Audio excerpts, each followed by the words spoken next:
and this is visible to you in Blackboard now.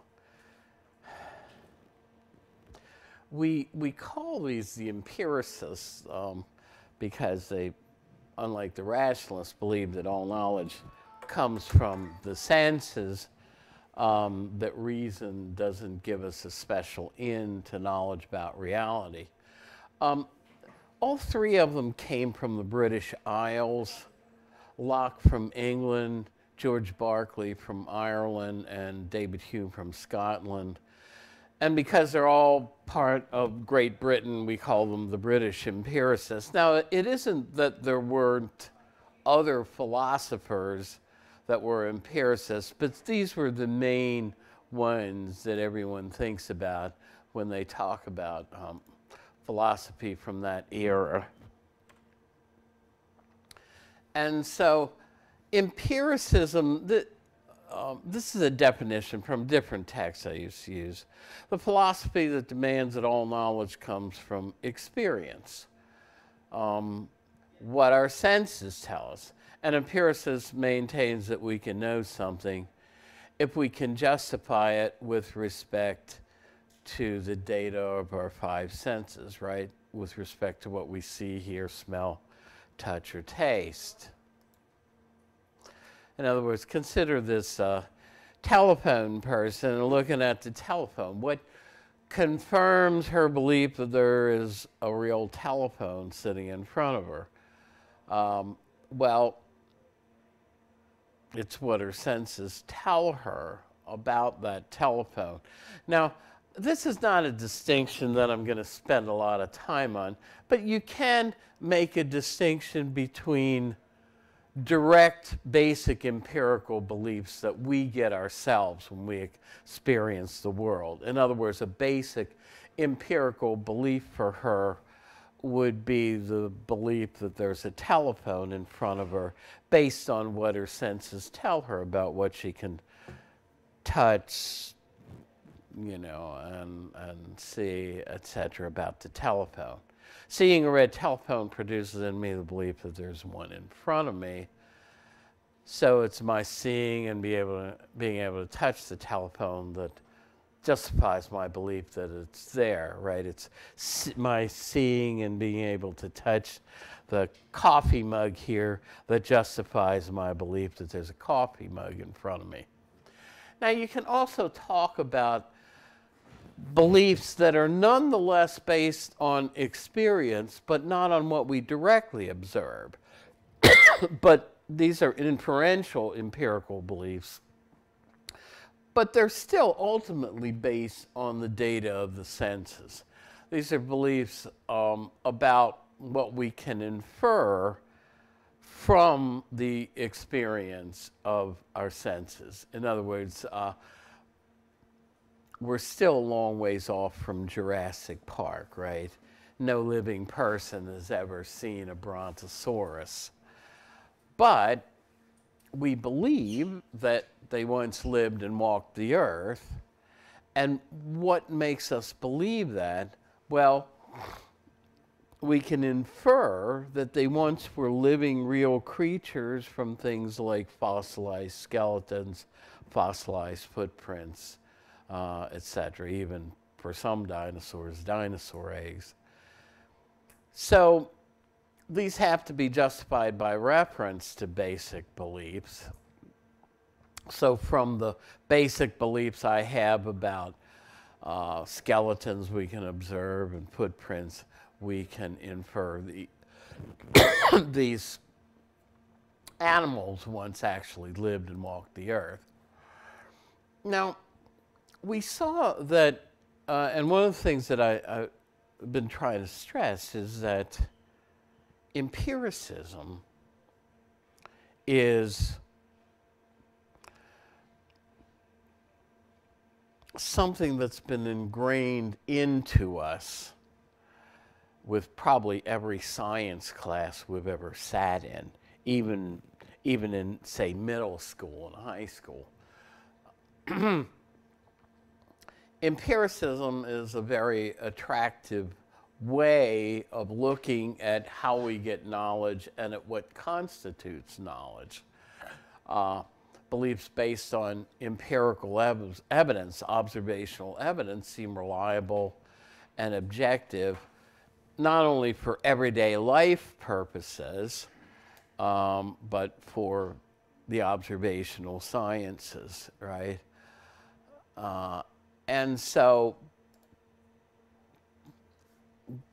empiricism is a very popular theory of knowledge, but the original empiricists, though, had serious problems with defending the reliability of our knowledge. And these problems stemmed from where Descartes put them in the first place. If you look at the whiteboard there, I have the word egocentric predicament.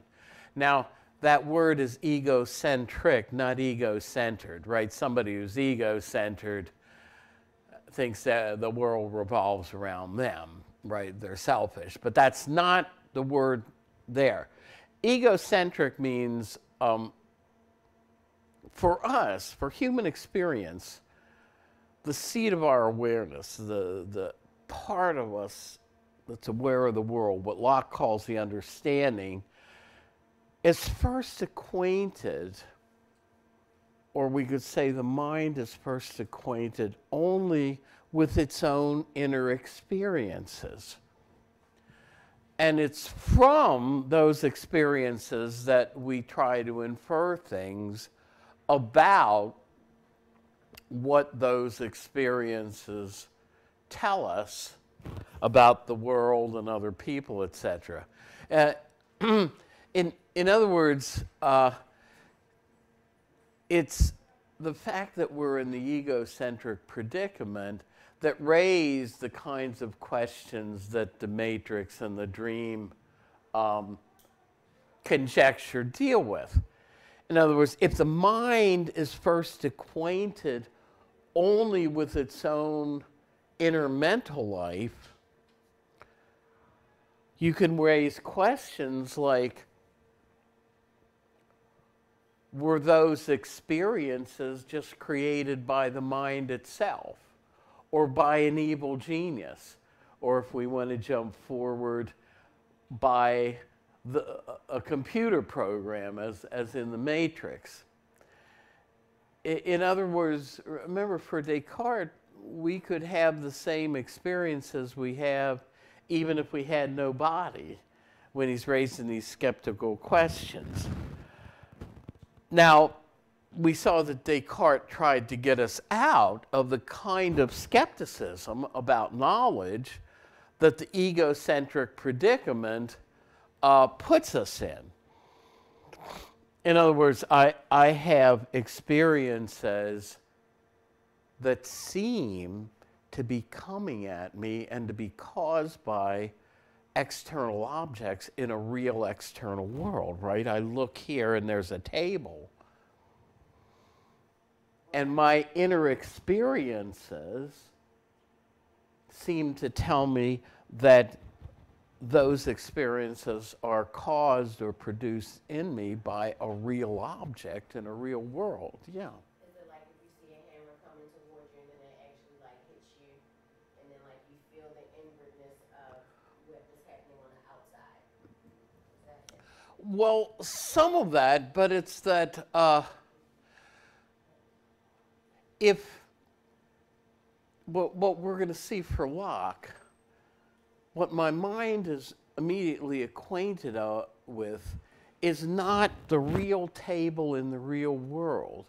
We never perceive the real table directly, even though that is the belief of many of us, which, by the way, happens to be correct. It's Locke who's wrong and the other empiricists.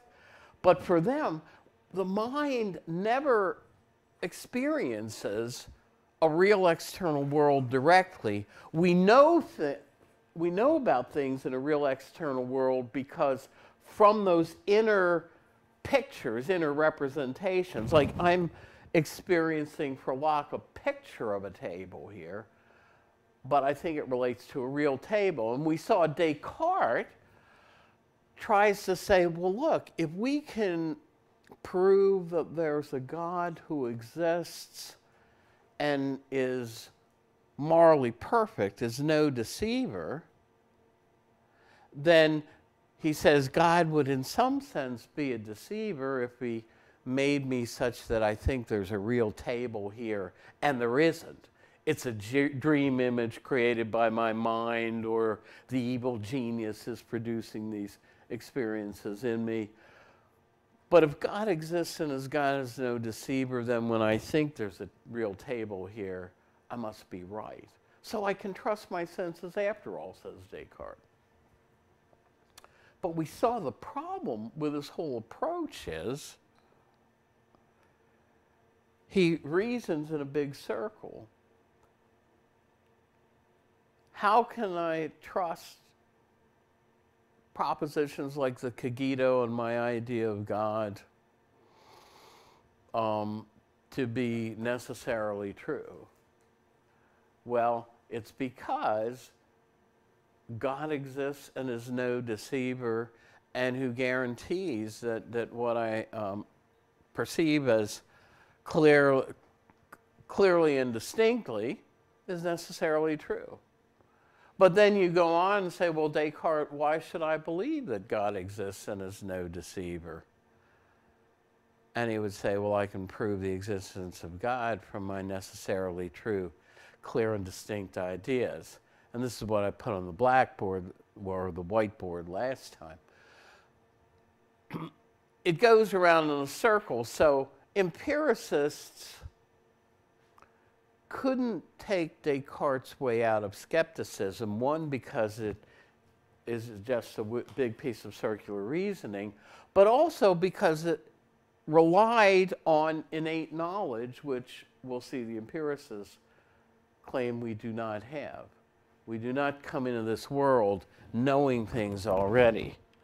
So one way to say it is, Descartes put us in the egocentric predicament, and he failed to get us out of it. And the empiricists cannot rely on Descartes' way of getting us out, but ultimately their position led to the skepticism of Hume. Because if the mind is only immediately acquainted with its own inner mental life, you forever have the problem of proving whether the experiences that the mind has relate to anything beyond itself. So empiricism then has problems with perception and with justifying our knowledge claims, even though it's a very attractive theory. Now, we saw that Socrates and Plato believed in innate knowledge, right? They thought that our souls were ones in the same intellectual world where the forms exist, and that's how we learned things. We just had our computers replaced. I walked in this morning, there's a new computer in the office I share. When you buy a new computer, right, I mean, that computer did not have a blank hard drive, right? It had a lot of basic software already on it, like Office and etc., right? Browsers. Well, if you think about the way the rationalists view our minds when we come into this world, they think our mind is like the hard drive on a computer you buy. It's already got a lot of knowledge written in it, you know, our mind or our souls. But for Locke, when we come into this world, our minds are like an erased and reformatted computer hard drive, like a blank hard drive. Yeah, that's exactly where that phrase tabula rasa, or a blank slate, a blank tablet, comes from. Yes, or we could look at that whiteboard, you know, to your right. That's how, what the mind's like for Locke. When we come into this world, We have no innate knowledge, he says. If we know anything, it's from information our minds receive through the senses after we're born. I don't think that's true.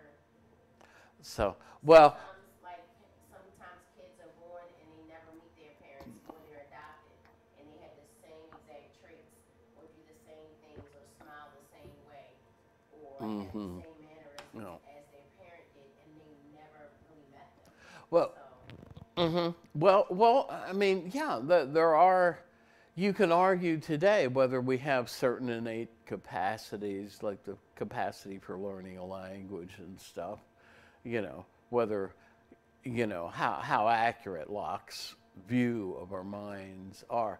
He believes the mind has abilities, but it doesn't have any information written on it. And you're rejecting that, which is okay. I mean, I'm just trying to say we're trying to at least understand what Locke is claiming and how it contrasts with the view that Socrates and Plato and later rationalists like Descartes had. So, right, for Locke, the mind's a blank tablet, and it's experience after we're born that writes on the tablet of our minds. Now, we saw that one of the things that the empiricists argued is that we have certain ideas that could not have come to us through the senses. I told you when we went over the forms that Socrates claimed that the only way we could judge the two lines, say, that we drew in the sand or on the blackboard are equal but not perfectly equal in length is if we already had the concept of perfect equality. And he says, well, where did we get that concept of perfect equality? We couldn't have gotten it here in this world because no two things in this world are perfectly equal. So Socrates argued we had to have had this concept in us from birth. When we, the soul before birth learned about things like perfect equality as a perfect form. Descartes argued that his idea of God, his innate idea of God, is so perfect that it can't have himself as its cause because he's very imperfect. The only adequate cause of his perfect idea of God is a being as perfect as the idea itself, i.e. God. Now Locke, even though he basically held to some version of Christianity, probably the Church of England, rejected these kinds of claims. But if, as an empiricist, you're going to reject the belief in innate ideas, then one thing it's incumbent upon you to do is to explain how some ideas that rationalists claim could only have come from pure reason apart from the senses and not from experience, how we can get them from experience. So Locke tried to show that ideas like perfection, infinity, and even our idea of God can be ideas we create from the basic data the senses give us, and they don't have to be innate, like the rationalists claim. Now, this graphic is upside down. I did this in a very old version of PowerPoint, and the graphic is right side up in that old version. Every other version turns this computer upside down. I'm not too crazy about my example here. What he says is, take the idea of perfection. What we do is we start out with something imperfect, like my imperfect knowledge of computers. Or I think a better illustration would be take an imperfect rose. Say, well, what would a perfect rose be like? Well, you know, you can form the concept of what a perfect rose would look like if you do things like eliminate in your mind, in your imagination, the imperfections in a real rose. Like there wouldn't be any misshapen or missing petals in a perfect rose, right? It would have all the petals and they would be perfectly shaping. No brown spots as might be on a real rose, little imperfection here or there. We can, in our minds, eliminate any kind of things like that. And we can form the concept of what a perfect rose would be like. So do you see Locke's point here? That we can work on the limited data of experience and build these concepts up rather than they're having to be put in us as whole concepts, you know, before birth. Or take infinity. We can begin, say, with a concept of limited space or limited duration in time or a limited number of things. And he says, imaginatively repeat and compound it endlessly. It's interesting in the Greek, in the book of Revelation, you don't have the idea of infinity or eternity in the way that most translators translate the Greek. But the Greek phrase that gets translated eternity is eis ton aionion to aioniou, which is into the age of ages. And it gets translated as things like into eternity. So they had a concept of eternity as an age of ages, you know, but they didn't have one word that applied to it. So you see what Locke is saying is, I can imagine what infinite space would be like by extrapolating out from my idea of limited space, or infinite number from my idea of finite numbers. So from our experience of a body moving in limited space, we can imagine a body moving through space without end. All right. So you see what Locke is saying is that we can build up even our idea of God from the data of experience. He says from our own finite experience of existence, we can go to the concept of necessary existence as applied to God. From, again, our concept of limited duration in time, we can talk about eternity. God is eternal.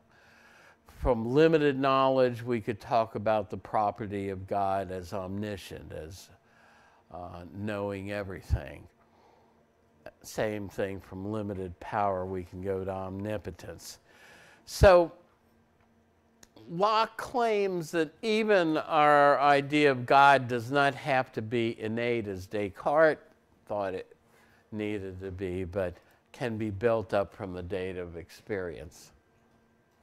Now look, we end up making a lot of very fine distinctions of examining the leaves on the trees, but some of these very fine distinctions had enormous significance for knowledge claims. And the empiricists in the 1700s, mostly in the 1700s, raised questions that were dealt with even into most of the first half of the 20th century.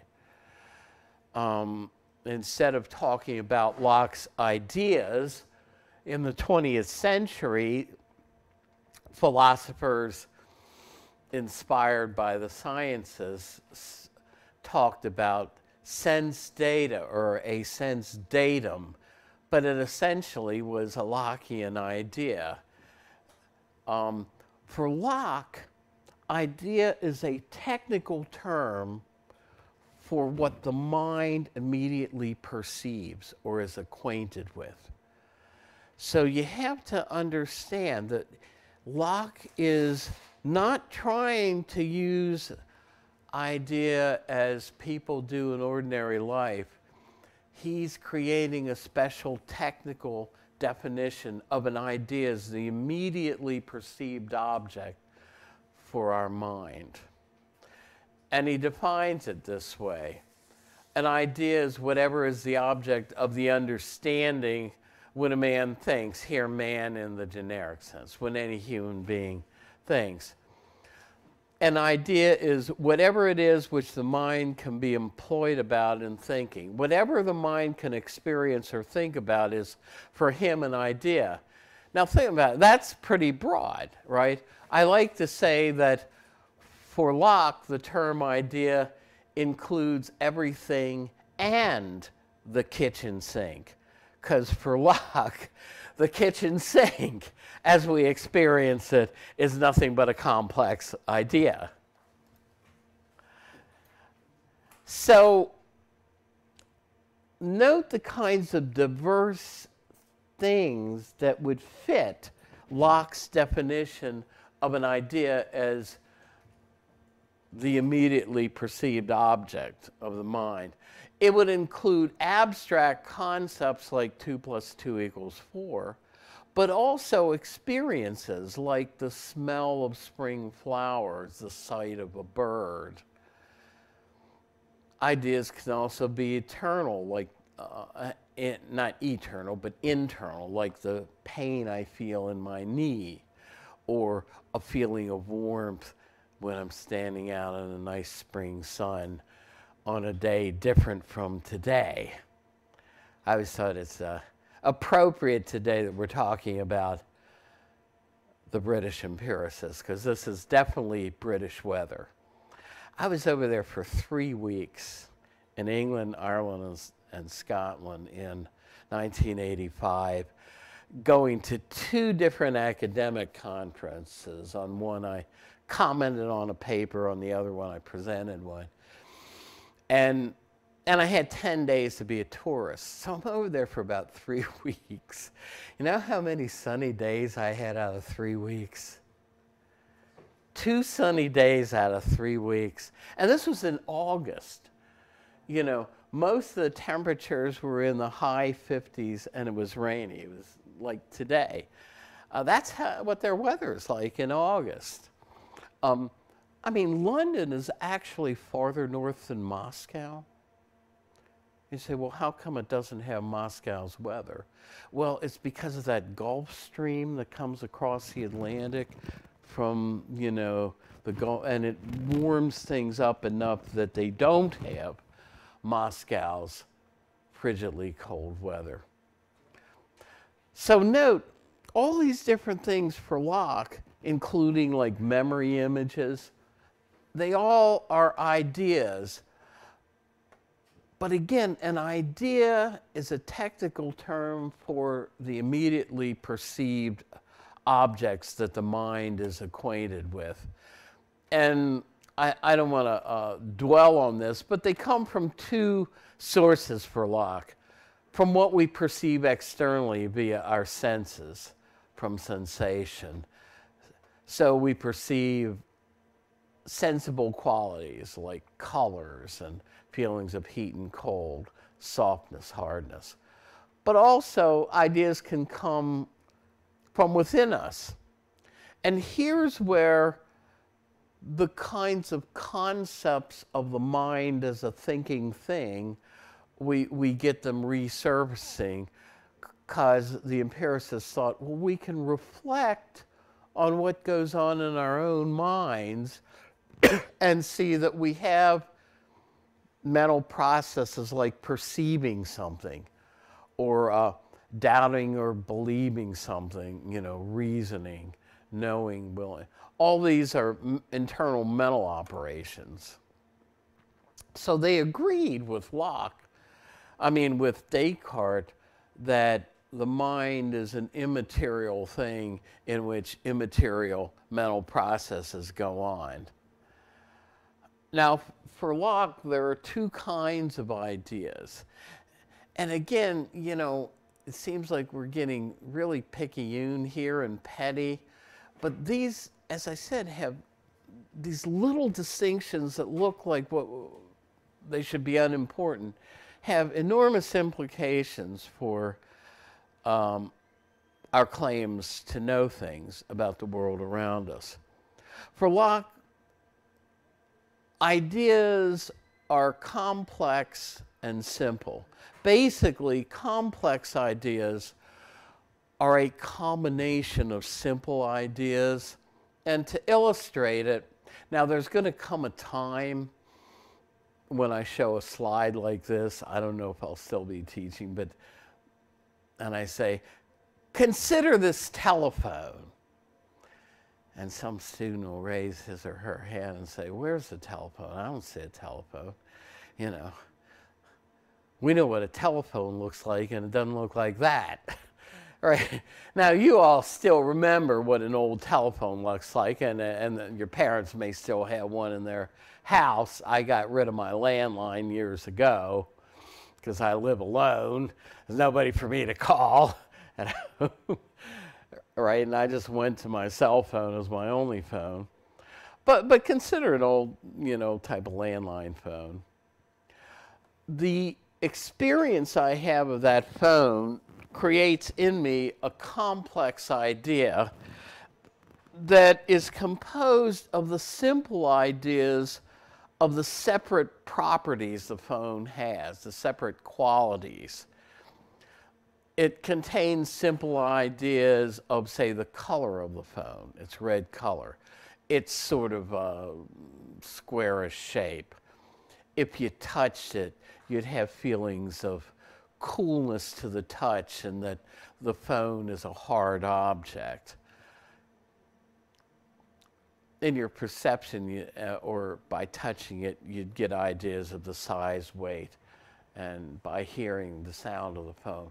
So, in other words, all of these simple ideas go in to what we experience as a complex idea of the telephone in front of us. Now, this is where I left off with last class, and I'm going to finish up just Locke on primary and secondary qualities next time to keep you in line with them. And if we do that, we'll have a good idea of where to go from there.